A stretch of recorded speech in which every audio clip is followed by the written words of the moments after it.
Welcome back to another great CX Convo. I'm Liz Miller, Constellation Research. Y'all know where I am, PegaWorld. And if you have ever had to deal with me droning into a camera before, if you've ever watched any of these before, you should know who this is. Hi, I'm Tara DeZao. But normally, I have to talk to Tara in a little box. They normally separate us. I'm glad we're together. But we're together, yeah. We're live, we're gonna get into it. Okay, you and I traditionally talk about marketing. We do. We talk about how marketing is changing so much. I know. Which is like, it feels like we're gonna need an hour and it's gonna need like some kind of Desperate Housewives, like, and then this came in and took out data, and then this came in. Yes, yes. So while I do wanna talk about marketing, I wanna talk about the other table-flipping, drama-laden, crazy element that we all can't stop talking about. Okay. Have you ever heard of AI? Yes. Okay, once or twice? Once or twice? Once or twice. Once or twice. So bit. Here's what I want to talk about, because you and I always dig into it. Like, we always try to get to the truth of stuff when we talk to each other. Sure. And I want to pick that thread a little bit about AI. Yeah, let's do it. I think for marketers,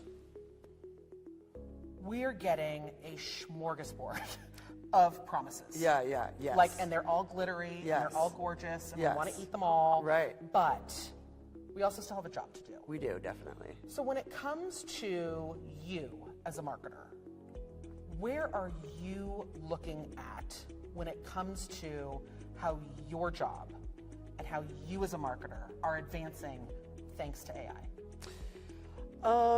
Yeah, I think if you heard Ellen talk about the right AI for the right moment or the right use case. Yes, I wanted to kind of stand up, but I was sitting in the front row and that would have been embarrassing.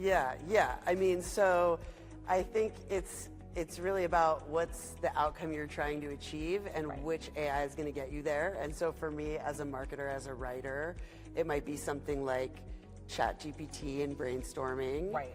But get me started. Get me started. Get me off the blank page. Kick me off. Yeah. And one thing that's great about Pega is, in addition to being a great advisor to our clients, they have walked all of the employees through how to use different types of AI to do our jobs better. Okay. So it's really a partnership. I want to talk about that. Yeah. I want to talk about that because we will get to all the Pega coolness in a second. But that's huge. Yes. Because I think a lot of the issue around AI, even if we went back 4 years, right, and the first hotness of ChatGPT, there has always been this undercurrent of, it's super cool, but then it's going to try to kill you, right? Like, it's super cool, but then it's going to try to take your job. Right. So the fact that you went through a program to be like, this is how you use it, this is where you can use it, that also means that there is a large focus here and investment operationally on trying new things, having that be the norm. Share a little bit how that manifests for you as a marketer. Yeah, absolutely. It's kind of just a steady drumbeat of, we're going to talk you through this first, layer the next thing on and on. Yeah. I would say, though, it's interesting to see behaviorally. I have folks on my team that there's a stigma around using AI because they don't feel it's their own work. Oh, it's not authentic. Yes, and for me, that's a real barrier to productivity because, you don't just create something with Gen AI and then slap it out there into the universe. You have to iterate, you have to put your own voice in there. Yeah. But there's a hesitancy, I think, from marketers on wanting to feel authentic, not wanting, AI to usurp their responsibilities. We've been saying that, that's the whole point of marketing. You have to have empathy, you have to be authentic. Yes. You come as yourself, you express as yourself, you engage as yourself. Yes. Oh, and now, by the way, use AI. Yeah. I totally get that. I totally get where the team might feel that. So you have to really look at AI as your partner. Yeah. And not as a replacement for something else. I love that. And it's a tool. Let's be very honest about it. And I do think that was something that was very refreshing that I've heard. And it's not just from this keynote. I want to be fair about that. I think that it would be unfair to say, oh, it's the first time I've ever heard that from Alan. Yeah. No, it has been a very steady message. Every PegaWorld keynote I can remember. this is a tool. Yes. Yes, the tool can be applied in really innovative Yes. ways, but this is a tool. What job do you want it to do? Absolutely. And Peter van der Putten talks about this a lot too, which is like the same algorithm that, you know, might be powering your pizza ordering app Right. is powering some, you know, mind-blowing Who knows what? Like there's a healthcare, satellite. Yeah. you know, development app. That's amazing. Yeah, so it's really about, you know, finding what works for you and enabling your employees and your marketers to use AI as the best partner. I love that. I also think it's really important to have that mindset and have that ethos of education. Yeah. Because I think that that also allows you to think differently about, as you're constructing these stacks, what does that need to be used for? And I thought Alan said something super interesting. Oh, well, Yeah. he said a lot of super interesting did, things, but yeah. don't tell him, because Yeah. then he'll think that the whole show was about him and that, you know, we get in trouble. But I loved that he said, all we need the LLM to do is deal with communication. Yeah, for sure. That's what it's good at, so let's focus it on that. Yes. But there's all these other AI techniques, there's all these other algorithms and permutations that have their job to do. It's about registering what all of those are, whether they're from SAP, whether they're from Pega. Yeah. I thought that was just fantastic, because that is the reality. It's true. I just think that we don't have enough of that education to pick. Yeah. No, it's true. It's true. And But that's what you guys are automating. Yeah, we are. So tell me a little bit about, okay, if I am a marketer, especially if I am a marketer and I know that there are Pega solutions in my stack, Yes. what do you think are the top two things I need to go and ask my CIO about? If I'm the CMO, I got to go ask my CIO about this. Like, I'm super comfortable with what I'm using in marketing Yeah. from Pega. Yeah. Is there something that I should be going and being like, hey, I heard this thing at PegaWorld. Can we have it? Yeah, there is. So being able to underpin and connect your existing data and technology investments. Ooh, okay. So we have tons of integrations that we work with to do creative things, to accelerate data. Yeah. And, you know, I hear a lot of, I didn't know you guys did X. All the time. Yeah. All the time. I didn't know you did outbound marketing. Absolutely do outbound marketing, and not only do that, but we also can optimize a bunch of your existing integrations. Love that. A big word that I kept hearing kind of time and time again, not only from the keynote stage, but also from the floor, from customers, just from talking to everyone, is the word legacy. Yes, yeah. Legacy is really holding people in a spot that is making them increasingly uncomfortable. Yes. But I think the interesting thing about a legacy conversation is there's legacy, and then there's legacy. Yeah. Right. Like and I think we're very used to having the legacy conversation of like, how do we get people on cloud? Right? Yeah. Like we're super used to that conversation. But there's another legacy that's kind of like the first gen of things we moved to the cloud. That's right. Right? Especially in marketing. Yeah. That we don't necessarily think of as legacy because it's not the on-prem conference. Like it didn't come up on disks. For sure. So with your customers, and as you're talking about this progression and this journey across all these different forms of legacy, where do you suggest people start a new conversation? Does it start with blueprints? Yeah, starting with Blueprint is great because wherever you are in your maturity of transformation or use of AI, you can use it for something. So you can visualize a new next best action strategy. Maybe you're a traditional marketer, can help you visualize that. It can help you articulate the value of what that might be within your organization to your stakeholders. I think that there's a lot of different ways to use it, even if you're not quite fully through, the transformation journey.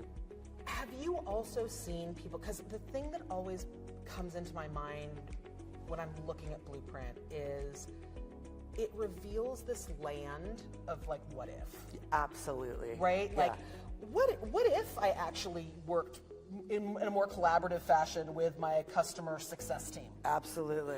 And how does that then change what campaigns I have to put on deck? 100%. So what are some of the biggest things that you would recommend folks actually daring to ask? Because what if is also a really big question. Yeah. I would say focusing on the customer journey and how you can make that as seamless as possible. Yeah. And as organic and AI powered as possible. Oh, I like that. Yeah. I like that. We try to route our consumers and customers to the place where we want them to end up, but they don't always want to go there, right?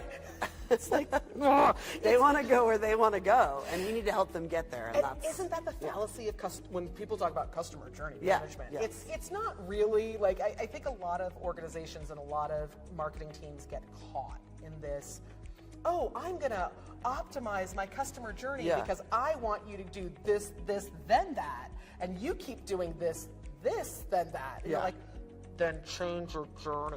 Like there's no real understanding that your journey is the problem. Like the brand's journey is the problem, not the customer. For sure. And we're moving into the orchestration phase, which is less about telling them where to go and offering the multitude of pathways for them to get there. But there's an interesting part of Pega's business that I think for marketers we don't often get to see. And so it's kind of one that I want to tap on just a little bit. Do it. Right? Which is enterprise service management. Okay. Right? Because, and this is why, because marketing is part of that service request cycle.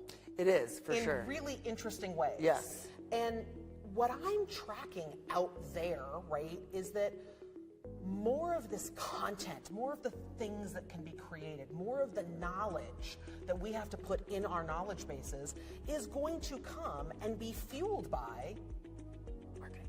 Yeah, for sure. So you're going to start to see more of these requests, more of these processes that really should be automated, really should be self-service motions. For sure.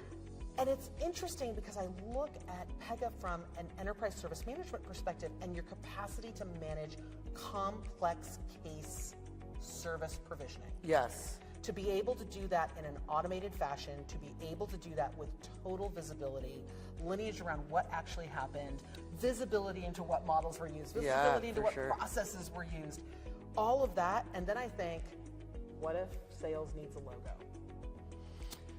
Can't we marry those two motions? You can. Can't we have that be part of that? You can, and you should.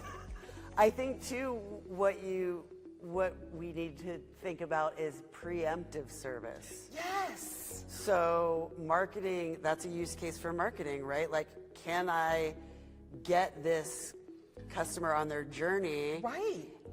Can I keep them out of an issue or out of a problem before it becomes a problem? Can't the content be the intersection point? Exactly. Like, does this person need help setting up their account? Right. How do we onboard them better? Do they need education? Like, what can we give them that will help them not go over the cliff? Yes. Like, all of that is so connected, but I think we, as most enterprises know, I think you and I have worked in those enterprises before, sales, service, success, they're all in these weird little fiefdoms. Yes, they are. And they have their own little stacks and their own little processes and their own weird pods of data. Lot of silos, lot of pods. Right. And to Alan's point in the keynote, which again, I wanted to stand up and cheer, but it would have been embarrassing because I would have been like, oh! For 40 years, we've been waiting for the perfection of data. Yeah. I think marketers especially.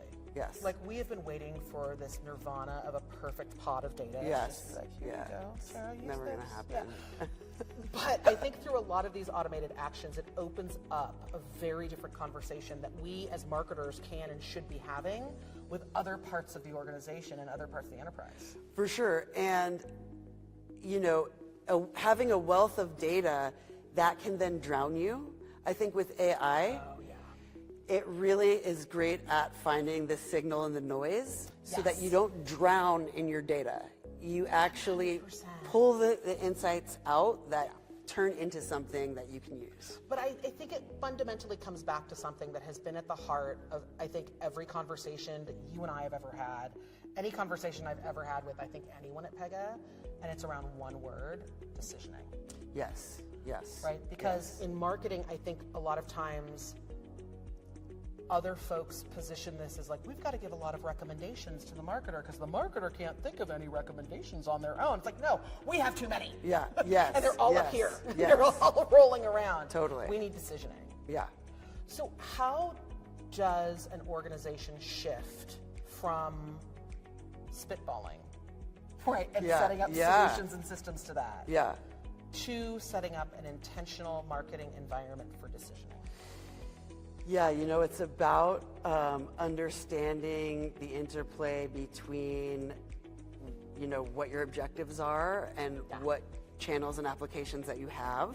Yep. So I always tell people to do a MarTech stack audit. Yes. Yes. Oh my gosh, yes. MarTech stack audit. Right. Take in feedback from your customers, make that a data loop that's coming in. Yep, for sure. And really, you know, understand the value that you're trying to achieve before you start. Yes.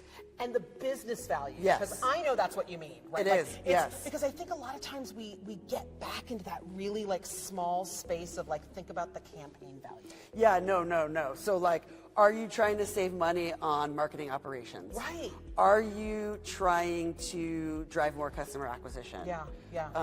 You know, what types of areas of your business have gaps that you're trying to fill?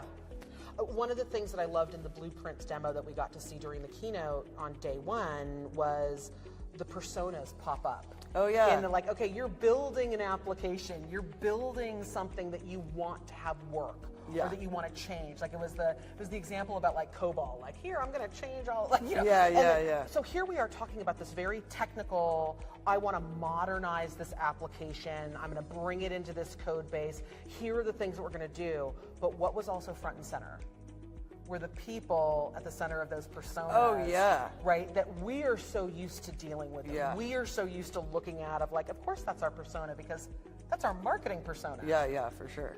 How much have you seen those situations with your customers open up whole new doors for how they're delivering experience?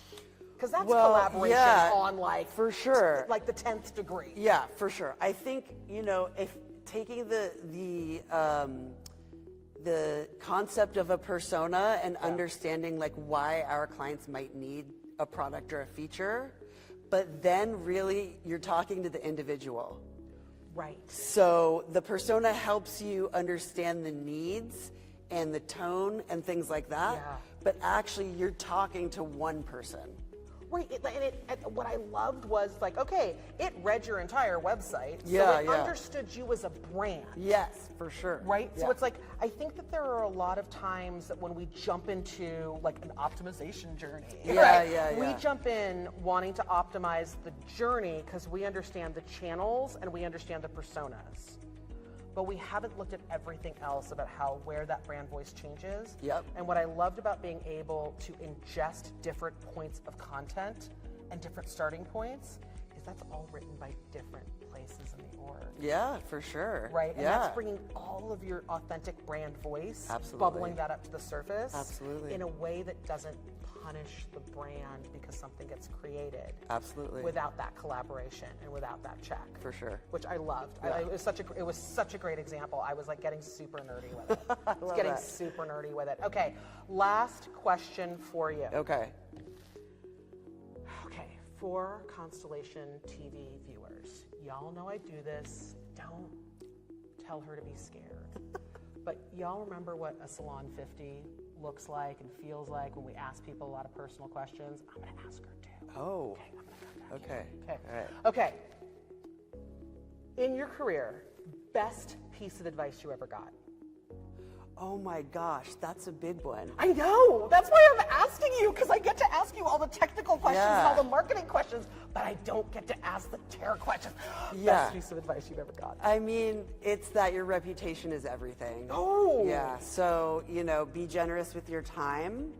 Oh, that's a good one. Do what you say you're going to do. I mean, Yeah. you know, I'm saying this, I'm not perfect, but I do the best that I can to do those things. I love it. It's really important because your next gig, your next opportunity, your next project is going to come from your network, not just out of the sky. 100%. I love that. I love that. Okay.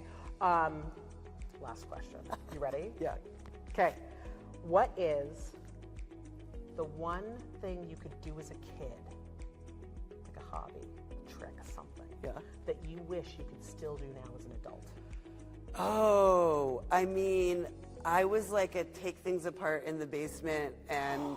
Like a tinkerer. Yes, I was a tinkerer. So like, if I had the, you know, imagination of a child but the skills of an adult to put things together, that would be great. I'm seeing some really weird, like chess playing Autobot scenario happening between you and Alan. Yep. It'd be so good. Like you could take the whole thing apart and he'd be like, "Here's how it's going to think," and have a weirdly weird brain. It would be like, these are the things that I expect next year at PegaWorld 2026. I'm just telling everyone out there for that. Thank you so much. Thank you so much. Fun. I love talking to you. I know, I always love talking to you. And this time we got to do it live. So thank you, PegaWorld. Bye, guys. Bye.